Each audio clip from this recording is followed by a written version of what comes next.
Excellences, Monsieur le Président de la Confédération helvétique,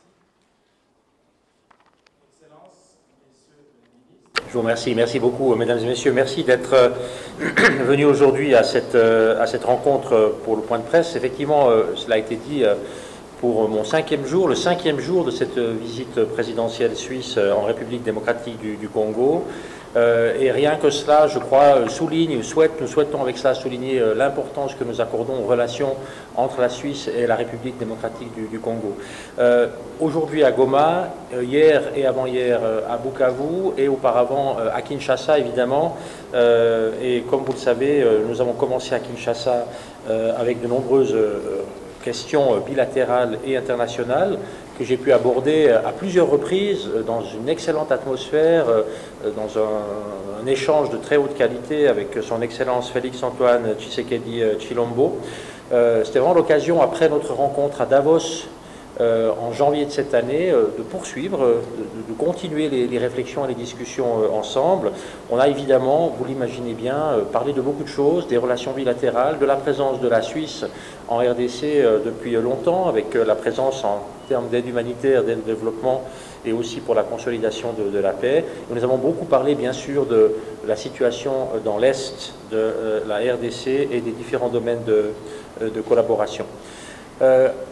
Aussi à Kinshasa, je le mentionne, c'est un moment très important, la rencontre avec le Parlement, avec les deux chambres du Parlement successivement, avec les présidents, les bureaux des deux chambres. Et j'ai tenu à faire cette rencontre et nous avons été extrêmement bien accueillis au Parlement parce que des institutions qui fonctionnent, un exécutif, un législatif, un judiciaire, ce sont des éléments essentiels d'une démocratie et d'un pays fonctionnel. Et je crois qu'il faut toujours se souvenir de l'importance des parlements dans nos démocraties, donc un excellent contact. J'ai eu ensuite aussi l'occasion, après le déplacement, de visiter à Goma il y a 2 ou 3 jours, j'arrive plus à compter les jours, mais c'est 2 ou 3 jours maintenant, le camp de Bushagara, les déplacés internes. Ça, c'était un moment extrêmement important de la visite parce que c'était l'occasion de voir à quels affres sont confrontées les populations civiles, les familles, les jeunes, les moins jeunes, qui souhaitent rien d'autre que vivre en paix dans leur village, dans leur région, dans leur province, et qui ont dû se déplacer en raison des conflits et de l'insécurité dans leur région. C'était très marquant, c'était à la fois un moment très important de rencontre, d'humanité, j'allais dire. C'est comme ça que je l'ai senti et que je l'ai vécu, et notamment aussi de rencontres avec des représentants des déplacés internes, également des discussions avec des femmes concernées directement par les violences sexuelles. Et là, nous sommes évidemment très très préoccupés, bien sûr, des situations qui peuvent se développer, et je crois qu'il ne faut pas, non seulement pas considérer qu'on a réglé ce problème, il faut beaucoup s'engager, il faut commencer à s'engager de plus en plus pour le régler. C'est un élément extrêmement important qui m'a aussi accompagné plus tard dans la visite. Ensuite, donc après une brève visite au nord Kivu, le sud Kivu, où c'était l'occasion pour moi de mener aussi quelques visites extrêmement intéressantes à Bukavu, notamment autour de projets que la Suisse soutient avec des partenaires importants de la Suisse en matière de formation professionnelle, par exemple, qui est chez nous en Suisse quelque chose d'extrêmement apprécié. La majorité des jeunes font une formation professionnelle, apprennent un métier, et c'est aussi le cas ici en République démocratique du Congo. Nous avons vu cette collaboration à Bukavu qui fonctionne extrêmement bien. L'occasion également de parler de santé avec des acteurs de santé, notamment pour l'accès à la santé, aux soins de base et aux médicaments. Et puis, bien sûr, avec cette visite de l'hôpital de Panzi, qui a des liens forts avec la Suisse, depuis longtemps d'ailleurs, et où c'était l'occasion aussi d'entendre des témoignages très poignants de femmes ayant subi des violences sexuelles en situation de conflit. Quelques impressions maintenant sur cette visite. D'abord, j'ai été très marqué par la très très grande résilience de la population congolaise. Je dois vous le dire, c'est quelque chose qui est très marquant, en particulier dans une zone de conflit, en particulier en visitant l'hôpital, en allant rencontrer brièvement, mais rencontrer quand même des personnes dans leur chambre d'hôpital, alité, en raison de violences sexuelles subies. Et cette force de résilience, elle nous engage. Elle engage la communauté internationale, elle engage évidemment aussi la RDC, elle nous engage à tout faire pour que ces personnes puissent vivre dans une situation de paix. C'est extrêmement important, il faut le redire ici. Ça, c'est un élément extrêmement important de la visite. L'autre élément, évidemment, c'est l'engagement international aussi ici. J'ai été très frappé. Ce matin, j'ai pas dit parce que ça vient d'arriver, mais j'ai eu une rencontre, un très, très bon échange avec la MONUSCO ici à Goma, extrêmement important. La Suisse soutient évidemment la MONUSCO et nous sommes assez préoccupés de voir la situation actuelle, le débat actuel. Et c'est clair, il y a besoin de moyens, c'est clair, il y a besoin de faire des bilans, de rediscuter de l'engagement de la communauté internationale dans le cadre qui est celui que l'on connaît dans l'Est de la République démocratique du Congo. Mais cette situation, elle est vraiment très préoccupante avec les groupes armés, avec l'influence d'autres pays. D'ailleurs, nous avons été très clairs depuis le début de la visite. La souveraineté territoriale de la RDC doit être garantie en tout temps, il faut le redire, et ce n'est pas admissible d'avoir des influences ou des groupes qui rentrent pour prendre influence, donc il faut le redire, mais une fois qu'on a dit ça, on n'a pas tout dit. Il faut aussi créer ensuite les conditions de la paix, parce qu'il n'y a pas de prospérité durable possible sans la paix. C'est un élément extrêmement important auquel la Suisse est très fortement attachée. Je vais aller assez vite en raison du temps, malheureusement, j'aimerais bien laisser un petit peu de temps pour 2-3 questions quand même. C'est pour ça que je ne veux pas essayer d'occuper tout le temps pour qu'il n'y ait pas de questions, au contraire. Peut-être quand même vous dire encore que ce qui nous paraît très important, c'est de rappeler dans ce cadre le rôle de la Suisse, mais aussi le rôle de la RDC sur le plan multilatéral et international. Pour ce qui concerne la Suisse, nous sommes membres depuis le 1er janvier de cette année du Conseil de sécurité des Nations Unies. Comme membre non permanent évidemment, et c'est la première fois de notre histoire que nous avons fait ce pas, avec l'objectif de porter dans les institutions onusiennes jusqu'au Conseil de sécurité ce qui fait l'ADN politique de la Suisse sur le plan international et multilatéral. Et cet ADN politique, il se décrit assez simplement.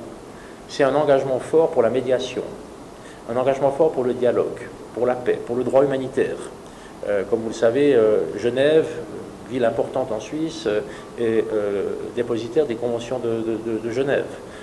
La Suisse est donc l'État hôte. Comme vous le savez, le CICR, qui joue un rôle aussi extrêmement important, notamment dans le cadre de conflits, est aussi situé à Genève. C'est une organisation suisse. Et comme vous le savez, nous avons, avec la présence des entités onusiennes à Genève, un multilatéralisme fort qui peut se déployer aussi dans ce cadre. C'est ça que nous souhaitons porter au Conseil de sécurité. Il y a aussi le Conseil des droits humains, évidemment. Et dans ce cadre, eh bien, dans le cadre de cette présidence, nous allons promouvoir ces éléments. Il y a plusieurs axes sur lesquels nous travaillons, mais il y aura en particulier en mai un débat important sur la protection des populations civiles. C'est une des raisons d'ailleurs de ma présence ici, pour voir le terrain et pour pouvoir aussi porter ces réflexions et porter les conclusions que nous pouvons tirer de ces visites dans ce débat. Donc c'est un élément, je crois, très important que je souhaitais mentionner dans ce cadre. Et évidemment, en passant, pas en passant, mais je redis à ce stade, à ce moment, l'importance que nous accordons à la MONUSCO, qui est un acteur important de la stabilité à l'est du pays, pour la protection de la population civile. Nous avons soutenu la MONUSCO, nous continuons à la soutenir dans l'accomplissement de son mandat. Je vous le disais tout à l'heure, on est préoccupé quand même par les campagnes de désinformation, les récentes attaques que cette institution a subies, et nous pensons que dans la réponse humanitaire et de développement, eh bien, nous considérons la mission onusienne en RDC, en plus évidemment des nombreux acteurs non étatiques, de la société civile ou acteurs étatiques qui le font sur le plan bilatéral, eh bien, nous considérons cette réponse comme très importante. Ça ne veut pas dire qu'il ne faut pas en faire un bilan, ça ne veut pas dire qu'il ne faut pas regarder comment ça se poursuit, ça doit être au bénéfice vraiment de la population, mais ça nous paraît être un élément de première importance. Voilà, en quelques mots, il y aurait encore beaucoup de choses à dire, évidemment, je n'ai pas fait un passage en revue du détail du programme, mais je retiens comme point fort évidemment Kinshasa, Goma, Bukavu. J'ai eu le plaisir d'être accompagné, d'avoir beaucoup d'échanges aussi avec le ministre de la Communication, avec le ministre des Droits Humains. Je les remercie d'être là. Je salue également la présence du gouverneur militaire de la région de la province de Nord Kivu, qui est également avec nous, et je vous remercie beaucoup de votre attention. Merci. Moi, je ne pense pas pouvoir tout résoudre, de loin pas, mais peut-être pour la réponse à votre question, je pense que la situation dans l'Est de la République démocratique du Congo, depuis maintenant bientôt 30 ans, cette situation d'instabilité, de conflits latents, de conflits déclarés, de choses qui changent tous les jours, est un problème essentiel pour la région, d'instabilité. Et puis, ça dure depuis assez longtemps et ça fait en sorte que ça n'est pas une crise dont on parle, j'allais dire malheureusement, assez souvent, assez régulièrement sur le plan international. Donc je pense que ce qu'on peut attendre, et c'est la raison de notre présence ici, c'est d'avoir, dans le fond, une voix pour la paix, pour la stabilité dans la région, qui peut s'exprimer, une voix qui vient d'en dehors du continent africain, je le dirais comme ça. Donc ça, c'est un élément qui me paraît important, que je peux vous mentionner. Puis l'autre élément, évidemment, c'est qu'il ne faut pas oublier dans ce cadre l'importante présence de la Suisse sur le plan bilatéral. Et je me suis retrouvé ici avec toute une délégation qui est venue de Berne avec moi, avec également les acteurs que nous avons sur le terrain et avec notamment la directrice de la coopération suisse. La coopération suisse qui est engagée dans le pays depuis longtemps avec une grande régularité, avec une grande fiabilité, nous l'espérons, nous pensons que c'est le cas, et avec des contacts très étroits et réguliers et de confiance avec les acteurs locaux. Donc naturellement, c'est aussi un signal de stabilité qu'on peut apporter dans le même cadre.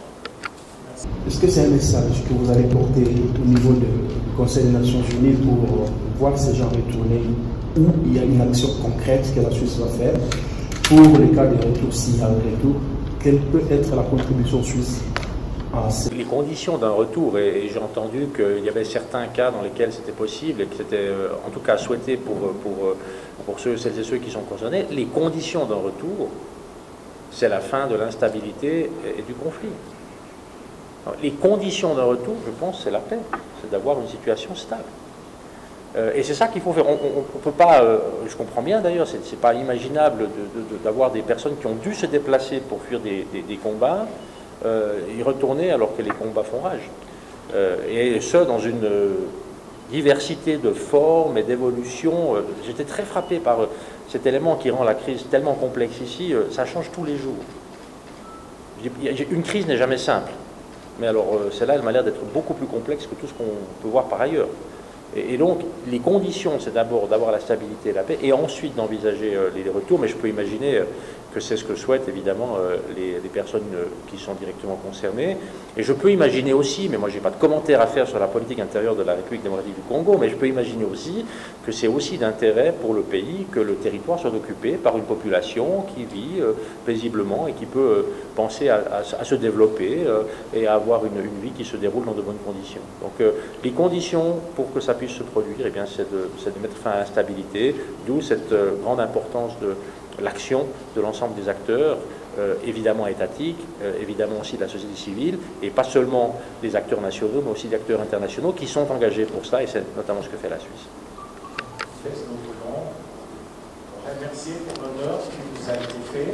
Malgré votre agenda très chargé, vous avez répondu aux questions de la presse à Kinshasa. Merci.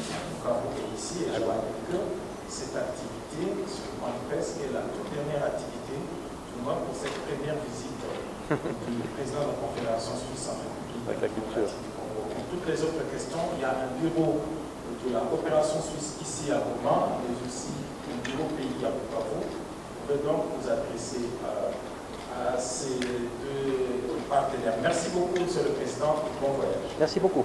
Merci. Voilà. En dehors de la presse présidentielle qui accompagne Monsieur le Président, le reste de la presse reste ici pour une communication.